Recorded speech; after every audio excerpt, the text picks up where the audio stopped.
Okay, hi. I think we should start.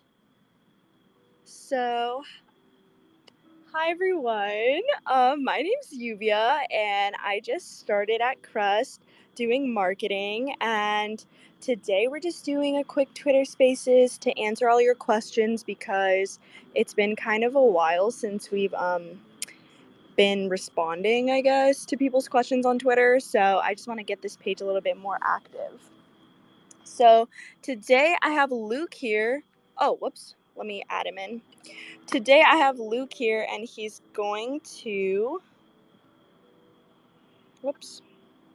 He's going to be talking about Crust. So, Luke, do you want to introduce yourself? Wow, for sure. So, hey guys, my name is Luke, and I'm the co-founder, and I'm also the core dev of Crust Network. I'm in charge of the technical side. So, just tell everybody a little bit about me. Is I have like 7 years study on the distributed system, and also I just yeah, I just learned the whole Web3 things during my 7 year study, and including the like some distributed system and consensus algorithm. And actually, my story is quite simple. Is when I was very like a childhood, and I just used BitTorrent to like download some useful documentation and films. But it's kind of like the like usually like out of resources because there's no one who has any like incentive to share the file to everybody. And then I read the paper about IPFS on 2017. Uh, so I think it's really amazing. That's also the future of the Web3. So, but there in that time there is no like not uh, no like proper solutions for the whole like decentralized storage. So I decided to maybe we can just build a new project to provide the incentive layer based on the IPFS.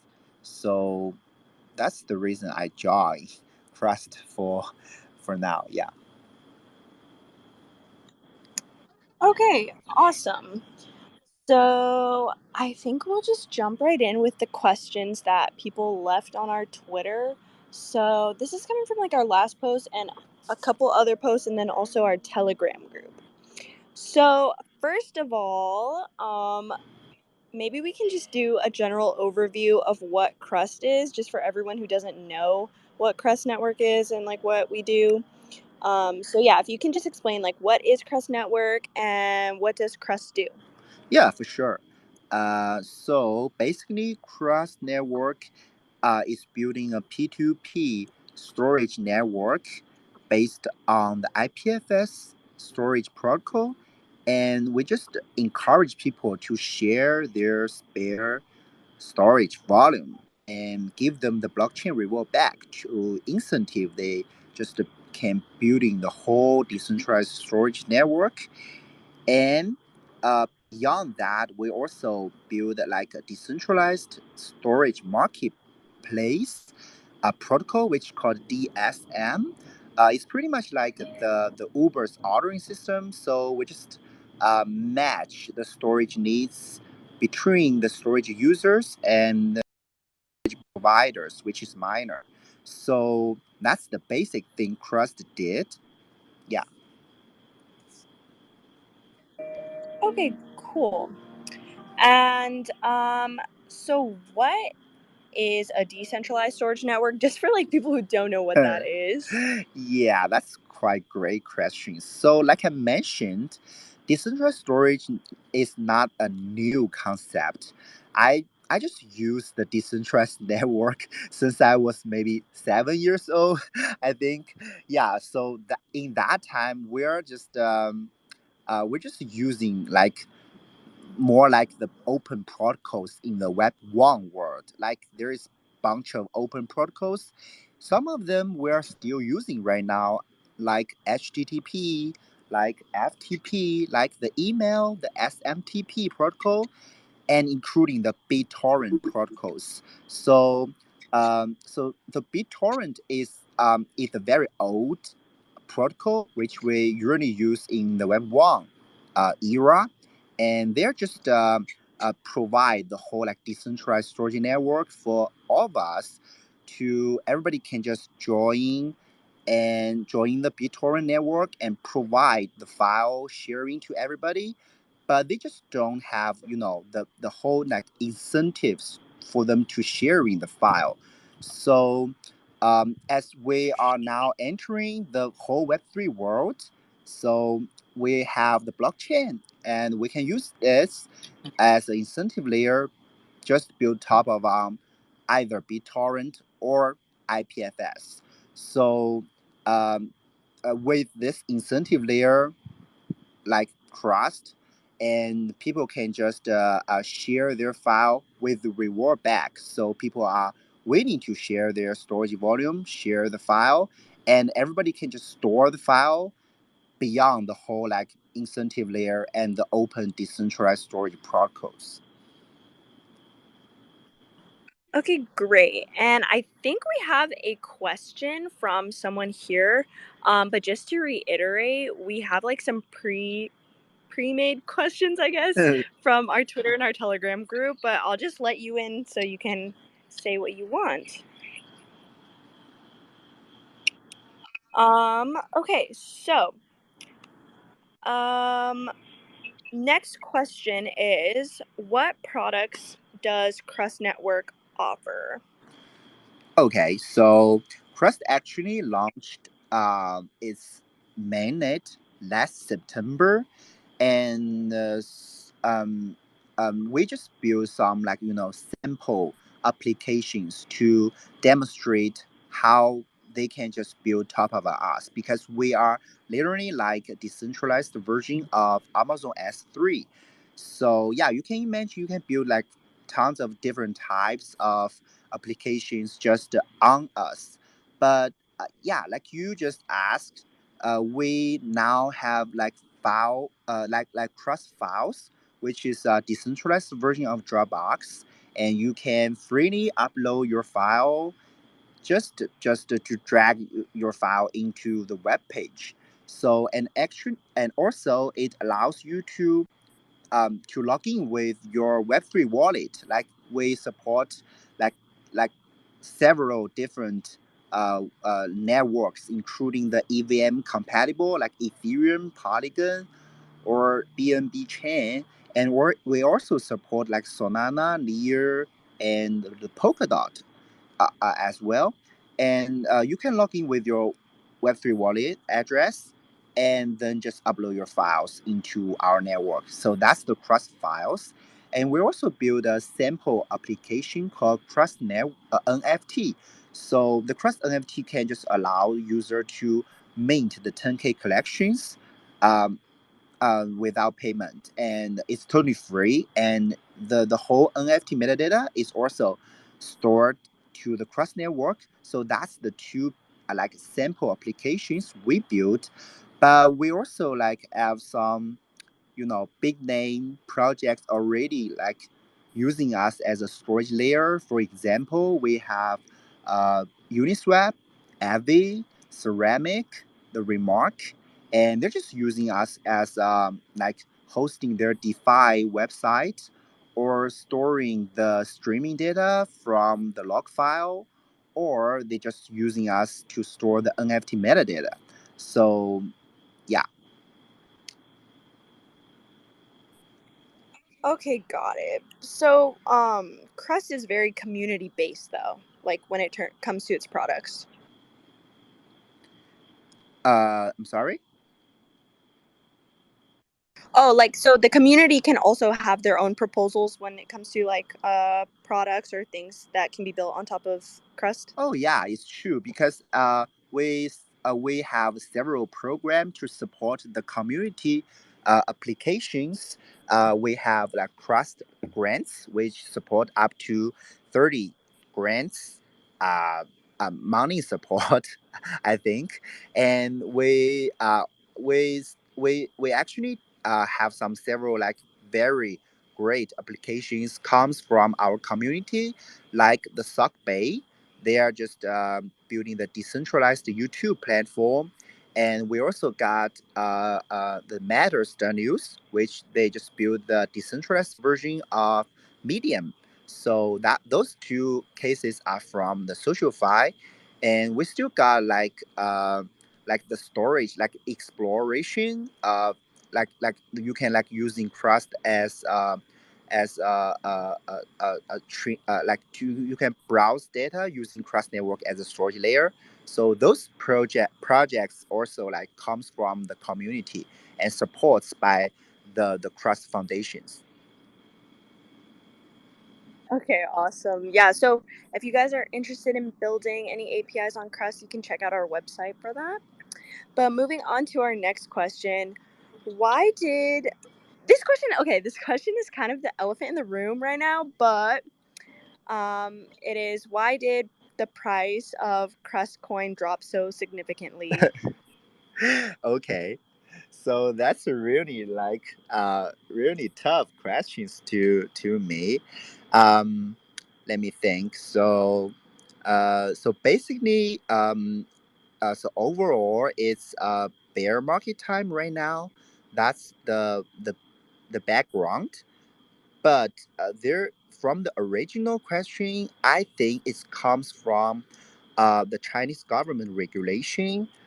Because all, like most of the miners of all the, like, mining blockchain projects comes from China. So after the Chinese government announced the hard like restriction, uh, our miners just chose to migrate or move their like storage servers from a cheap data center into a protected hidden data center, which increase their costs. So they need to sell more tokens to cover their cost. So that's why all the miners are just increase the selling uh, after the Chinese government regulation, and also because of the regulation, of course.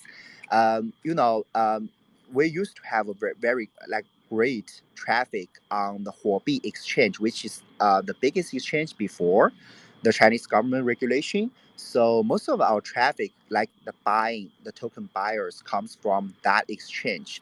But after the regulation of the Chinese government, we just lost most of our traffic on the exchange. We need to like build it and start it over again, um, just to build both of our miners group community and exchange traffic. So it's a little bit hard to us, but it's okay. Just we're like now building it. So Can I, Okay, got it. can I ask a Oh, question? sorry. Yeah, go right ahead. Yeah, so I'm new to the Crust network. I came across it because I saw the all-time high of $100, and now it's like $1. So I'm thinking, well, in a bull market, it could turn around. So the question here is, what upside growth partnerships does Crust have, and what is the growth trajectory, and how can it compete with Arweave and Filecoin, other decentralized storage applications? okay, thanks for the question. I think it's really great question. So right now we did like develop several like partnership with different, the smart contract platform. We partnership with Polygon, with Solana, with Near. They are all, we just provide the cross chain storage solution to their platform to attract their developers or users to use our network without interacting with our mainnet. So we also develop some like big name users to bring them in, just using us as a storage layer, like I mentioned. Think the Arway, sorry, the Uniswap and the Aave, and also the Ceramic. or remark. They're just using us as a storage layer, and we believe there are like more and more like Web3 projects will using us as a storage layer. So another question is the comparison with Arweave and Filecoin. I'll give you a very like brief answer here because I don't want to like give you like too long, don't read description. So to comparing with Arweave, we are just using the different like solutions to the decentralized storage.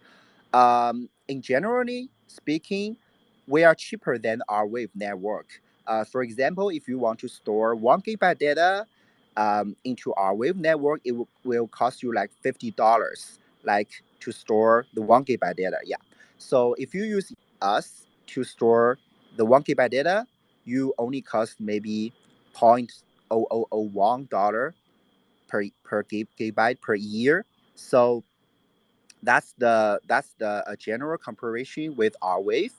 Uh, like I said, we because we're just using the different, like totally different solutions in the decentralized storage. So with the Filecoin, I think the key difference is if you want to store the data into the Filecoin, you need to do the storage auditing. So you need to find a storage provider to audit your data first.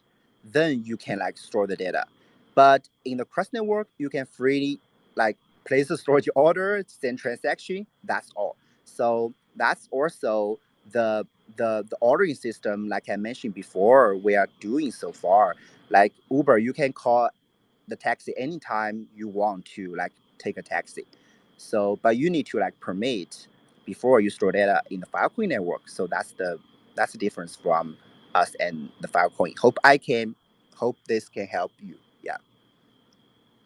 No, it does help a lot. And so, where are the majority of the transactions on Crust coming from?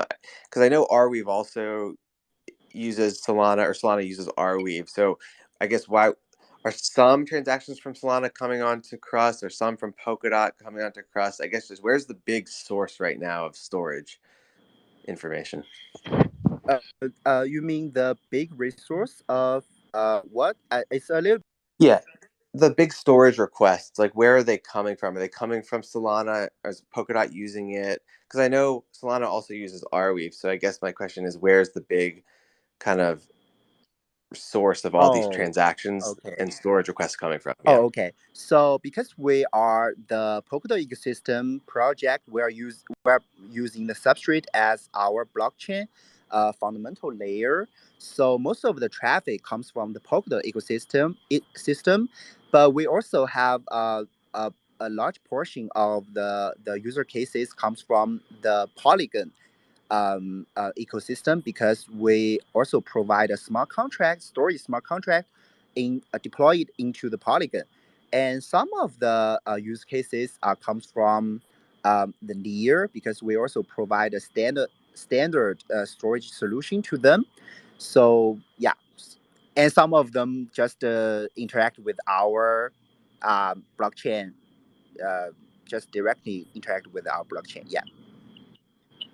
Perfect. And is there a fixed token supply on Crust, or is there inflationary tokenomics? Oh, you can just use different like tokens from different platforms. We support the ATH. We also support Sol. We also support Near's token. So yeah, you don't need to like use CRU as a Is it payment. Yeah, and so is there a fixed amount of Crust tokens that will ever be created, or is it inflationary? Can more created be created indefinitely? You mean the storage price, the inflation of the. I think he's talking about the token economics. Yeah. Oh, okay. So, yeah. So, Crust indeed has inflation. Yeah, we actually we have 25% inflation in the first year. So that goes into the miners. So, yeah, as you can see, the price goes down very rapidly. That because the miner needs to sell their tokens to cover the cost. So, yeah. Okay, and then my last question is, it seems like there's inflationary pressure causing the price to go down. When does that turn around? When does that inflationary pressure go away so the price can start going back up? Okay, this actually a very like complex question for me to answer you, but uh, we we do have a price economy like to have this chance to turn the whole like price over back to maybe 100, I think. Yeah, is that because we need to have more adoptions from both Web 2 and Web 3 world? Because as you can see, the Crust network right now is really can be used, right? And there's already like several like projects using us as a storage. We're also trying to build maybe a mobile phone or I'm sorry, mobile apps to like um, attract more users, like especially for the maybe the iCloud users to use us as a storage layer. So we're trying to building and bringing more and more users into our network to increase the adoption. And we also talk with some venture teams and uh, to like promote our project as well, and to increase like to let more and more people to know about our project. So I think that's the way we trying to make people trust our project and believe our project is the future. That's the way we trying to make the miners don't sell our token. Yeah, and just buy our token to as a storage fee. Yeah. Perfect. Thank you so much for answering my questions. Sorry, I have one more. What is the circulating supply currently of Crust? Uh, I need to check the circulation apply. Maybe right now Or it's near I think it's 30 millions right now. 30 million. Yeah. That's a small market cap. Small market cap. Okay. Yes. Yeah, the market cap right now is around, I want to say 29 million, like 25 to 29, something like that. But Yeah. also, if you have more questions about our token economics, we have a tokenomics white paper, which is located on our website as well. And that's going to give you like the full details of our inflation rates throughout the years. And yeah, just like he said, like it all has to do with supply and demand. So like the more people that use Crust, like Crust files, then the less the inflation will be, I guess. Perfect. Thank you guys so much. Yeah. Thanks for your questions. Those are really great questions. Yes. Thank Uh, you so much. Yep. yeah. So okay. So another question. You kind of addressed it, but like the next question was Hmm. what's your plan to maintain miners on the network since miners are leaving due to the price drop? Yeah, I think that's a really like interesting question because we really like combine this question and the question before together. So so as I said, uh, and you can see the price.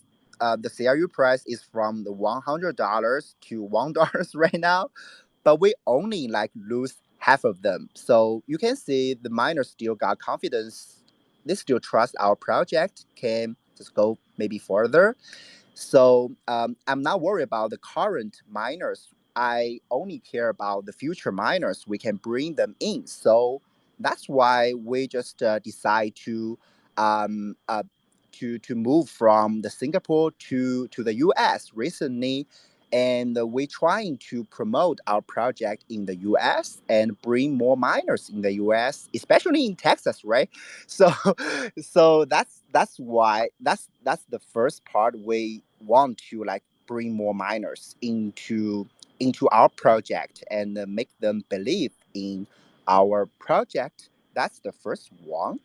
And and yeah, and the second one is so currently the miners we learn from our current miner community, especially most of them are them from Eastern Asia. So we learn from them. They still think it's okay for the current price to cover the cost and still maintain their storage server as well. So we do not worry about the current miners. So we just very focus on the future increasement of the miners in the US. So yeah. Yeah, and for context, we're in Texas right now at Consensus, which is why he brings that up. Yeah. But yeah, okay, so that also touches on our very last question, which is this is kind of from um, all of our, Crust users in China, but they want to know, why did the core team go to the US? Are the founders running away? Wow. Okay. So yeah, like I mentioned to about in the question before, we're not like running away.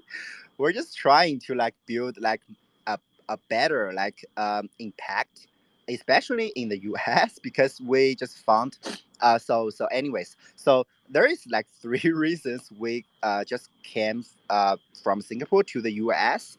So the first one is, like I mentioned, we want to promote our project, let more and more, especially in the minor group, knows about our project, and so we can attract them to join our network to provide the storage resources as our network's miners. So that's the first reason. So the second one is we need to open a branch office. Not branch office. We need to move the headquarters of our project from the Singapore to the US. So that's the second reason. But the last reason could be there are like actually bunch of like very famous events and conference happens in the US. Like the consensus, we have booth there. Welcome you to join us. Our booth number is 319. So just join us tomorrow, okay? And like the Bitcoin conference, and also the Solana's the crypto Bahamas. So there are like also as maybe some like NFT projects. We want to like promote our project into this offline event as well. And we also have some cooperations with some universities. As you can see, we have a workshop last, I think it's in April, with USC Blockchain Club, and we also host co-host some events with Berkeley's Blockchain Club and some other clubs in the Berkeley. So that's and also we have like so many partners in the US. Like I mentioned, like so many like projects using us as a storage layer. We need to visit them. So that's the reason we came to the US. Um, like again, we're not running away. We're just trying to build and promote our project better. Okay. Awesome. So those were all the questions from our chats and our Twitter. So if anybody else has any questions, feel free to ask them now. If not, I guess we can just head out. And also, I did want to say that we're going to be um, starting a podcast very soon. So if you want to listen to our podcast, we're going to be streaming it everywhere, and it'll probably be starting in the next couple of weeks. And also, now I'm like new, but I'm doing marketing. So we have a lot of like new marketing plans that are going to come up soon. So, yeah. Sure. Okay. Okay, awesome. Well, thank you for coming to this Twitter space, Luke. Yeah. Thanks for having me. No problem. Okay, I'm gonna end this now. Bye, Okay. everyone. Bye. Good night.